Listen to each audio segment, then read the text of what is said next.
प्रधानमंत्री नरेंद्र मोदी की रही सही उम्मीदें भी अब खत्म हो रही है।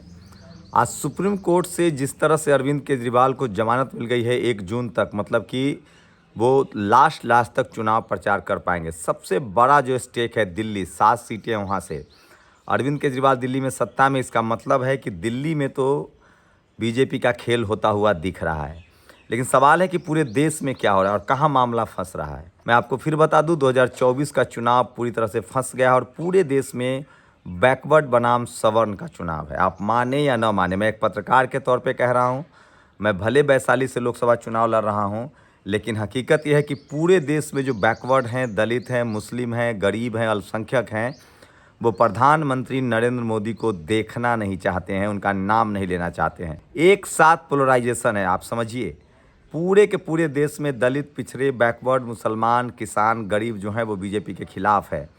इसका असर वैशाली में दिख रहा है। एक तस्वीर बता रहा हूँ, सोचिए इस देश की जातिवादी मीडिया किस तरह से दलित, पिछड़े, आदिवासी नेताओं को जाति से जोड़ देती है और तमाम सवर्ण नेता जो हैं राष्ट्रीय नेता हो जाते हैं। ये तस्वीरें हैं अशोक महतो की, ये आरजेडी से उम्मीदवार हैं। इसके खिलाफ मुंगेर में ललन सिंह के भूमिहार समाज से आते हैं, पूरी लिंचिंग करने की तैयारी है। एक से एक तस्वीरें जारी की जा रही है, गाली गलौज किया जा रहा है। अब ये वैशाली में आरजेडी के नेताओं को सोचना है, आरजेडी के कार्यकर्ताओं को सोचना है कि जाति की वजह से, सोचिए कुर्मी समाज से, महतो समाज से आते हैं अशोक महतो। मुंगेर सबसे हॉट सीट है देश की, 3 हॉट सीटें हैं, वैशाली, बक्सर और मुंगेर। पहले ले चलता हूँ मुंगेर। मुंगेर में ललन सिंह जो सवर्ण समाज से आते हैं, जिनको क्रेडिट जाता है नीतीश कुमार और जेडीयू का गठबंधन तुड़वाने का।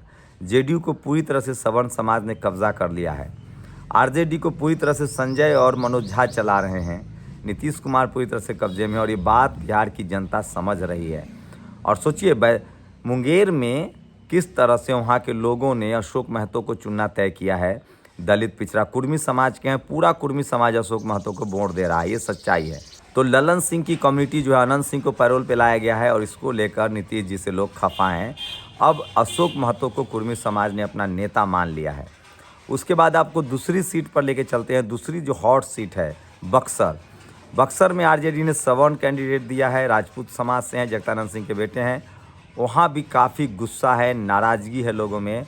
और वहाँ बीएसपी के, चूँकि इंडिया गठबंधन भी और एनडीए भी दोनों सवर्ण हैं, तो वहाँ बीजेपी के खाते में कुछ नहीं आने वाला है, न कि आरजेडी के खाते में। वहाँ बीएसपी ने कुर्मी समाज के अनिल पटेल को टिकट दिया है, वो वहाँ फाइट करते हुए दिख रहे हैं।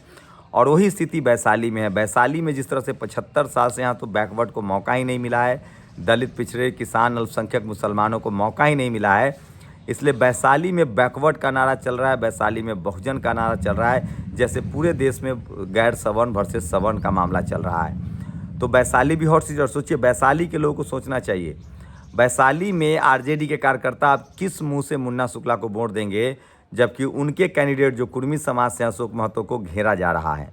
और सवाल है कि वैशाली के कुर्मी समाज के लोग किस मुंह से अब वो वोट करेंगे, जबकि उनके कैंडिडेट को किस तरह से घेरा जा रहा है, उनके समाज के लोगों को किस तरह से घेरा जा रहा है। तो इस बार पार्टी की बैरियर टूट रहा है। लोग पार्टी देखकर वोट नहीं कर रहे हैं, वो कैंडिडेट देखकर वोट कर रहे हैं। आरजेडी ने जहाँ जहाँ बैकवर्ड को टिकट दिया है वहाँ वहाँ वो जीत रही है। नीतीश कुमार ने जहाँ जहाँ 11 बैकवर्ड दिया है वहाँ वो चुनाव जीत रहे हैं। सबसे ज़्यादा नुकसान में बीजेपी है, उन्होंने सबसे ज़्यादा 11 सवर्ण समाज को टिकट दिया है, लगभग 9-11, वो सबसे ज़्यादा नुकसान में है। चिराग पासवान भी नुकसान में दिख रहे हैं, उन्होंने वैशाली में जिस तरह से बीना देवी को टिकट थमा दिया है। तो पूरे देश का चुनाव बैकवर्ड फॉरवर्ड है, जहाँ मोदी को नुकसान हो रहा है।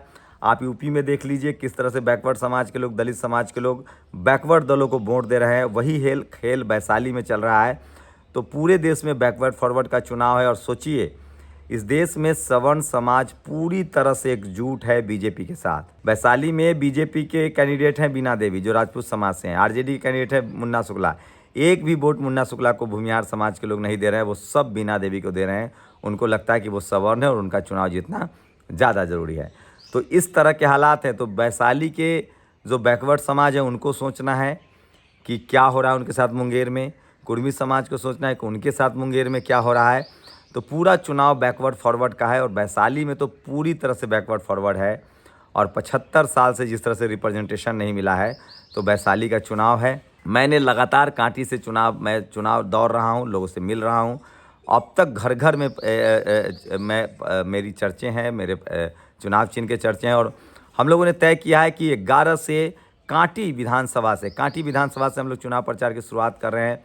पहले दौर में हम लोग कांटी के कांटी प्रखंड में, उसके बाद मरवन प्रखंड में, उसके बाद साहेबगंज, पारू, सरैया, ये तमाम जो प्रखंड है। उसके बाद आपको ले चलेंगे वैशाली में, सबसे लास्ट में बेलसर, वैशाली, उसके बाद बोचहा में भी कुछ पंचायत है, लालगंज में भी कुछ पंचायत है। तो प्रचार अभियान में हम लोग लगे हुए हैं। आप लोगों से गुजारिश है हाथ जोड़ कर कि थोड़ी बहुत आपकी आर्थिक मदद हमें और मजबूती देगी। वैशाली सीट पर पूरे देश की नज़र है और 19 मई को बहुजन एकता रैली जो है, बहुजन समाज के तमाम लोग उसमें शामिल होंगे, चाहे पप्पू यादव हो, चाहे बामन मिश्राम हो, चाहे प्रोफेसर रतन लाल हो, लक्ष्मण लाल पटेल हो, लक्ष्मण यादव हो। ये तमाम लोग आश्वासन दे चुके हैं कि वो इस बहुजन एकता रैली में शामिल होंगे, जो बहुजन एकता परिषद के बहुजन एकता के बैनर तले हो रहा है। तो वैशाली में पूरे बहुजन समाज के लोग यूनाइट हैं, देश भर के बहुजन समाज के लोग एकजुट हो रहे हैं, जमा हो रहे हैं। तो शानदार मुकाबला है और बिहार में पूरी तरह से बैकवर्ड फॉरवर्ड का चुनाव है। जहाँ जहाँ जो बैकवर्ड चुनाव लड़ रहा है, वैशाली में मेरी स्थिति इसलिए मजबूत हुई है क्योंकि यहाँ दोनों इंडिया और एनडीए गठबंधन ने सवर्ण समाज को टिकट दिया है और इसलिए वो सब बैकवर्ड तलाश रहे हैं और बीएसपी उनके पास शानदार विकल्प है। झंझारपुर में भी बीएसपी जीत रही है, तो बीएसपी भी यहाँ 2-3 सीटें, 4 सीटें, 5 सीटें जीतने की स्थिति में पहुँच गई। चाहे बक्सर की सीट हो, वैशाली की सीट हो, झंझारपुर की सीट हो, जहाँ से गुलाब यादव चुनाव लड़ रहे हैं। तो ये एक मजबूत पक्ष है पूरे देश में चुनाव का और यही नरेंद्र मोदी सबसे ज़्यादा बैकफुट पर हैं। नरेंद्र मोदी सबसे ज़्यादा बैकफुट पर हैं और समझिए कि किस तरह से वो घेर चुके हैं। अरविंद केजरीवाल की ज़मानत जो है वो सबसे बड़ी खबर है। अरविंद केजरीवाल को जिस तरह से ज़मानत मिल गई है, उसके बाद तमाम विपक्षी दल जो हैं वो खुशियाँ मना रहे हैं। और राहुल गांधी ने एक बार फिर से नौकरी का बड़ा वादा किया है कि हम लोगों को नौकरियां देंगे। तो ये भी सबसे बड़ी खबर है जो मैं आपको बता रहा हूँ और इसलिए मैं कह रहा हूँ कि सोशल मीडिया ही सच्चा मीडिया है, सोशल मीडिया ही बहुजन मीडिया है।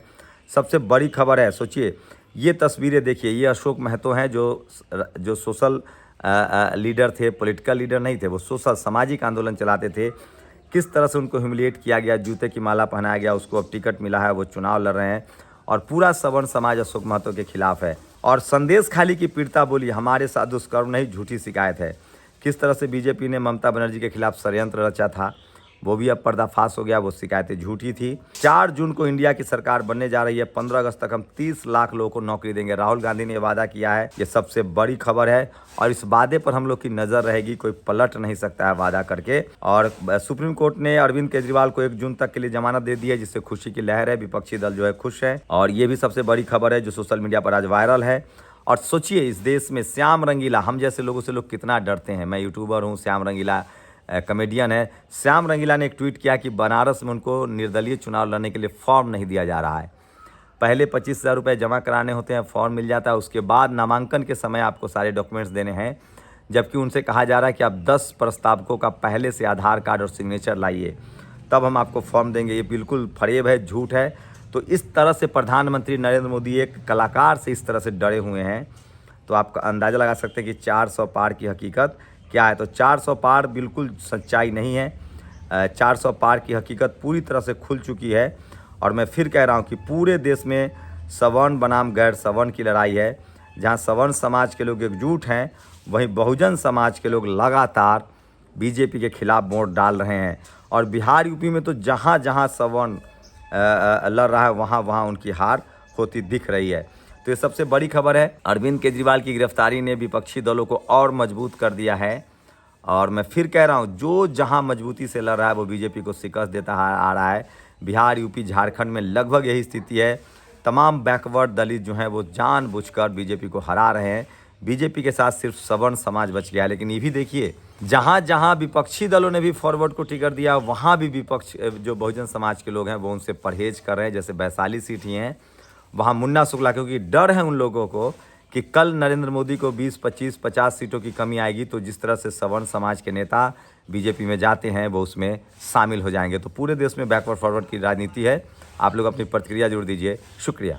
नेशनल दस्तक की आपसे गुजारिश है कि अगर इसको बचाना चाहते हैं तो नेशनल दस्तक को सब्सक्राइब करने के लिए रेड कलर के सब्सक्राइब बटन को दबाएं, फिर बेल आइकन की घंटी दबाएं। नेशनल दस्तक को बचाने के लिए बहुत जरूरी है कि हर खबर को शेयर करें, लाइक करें, कमेंट जरूर करें।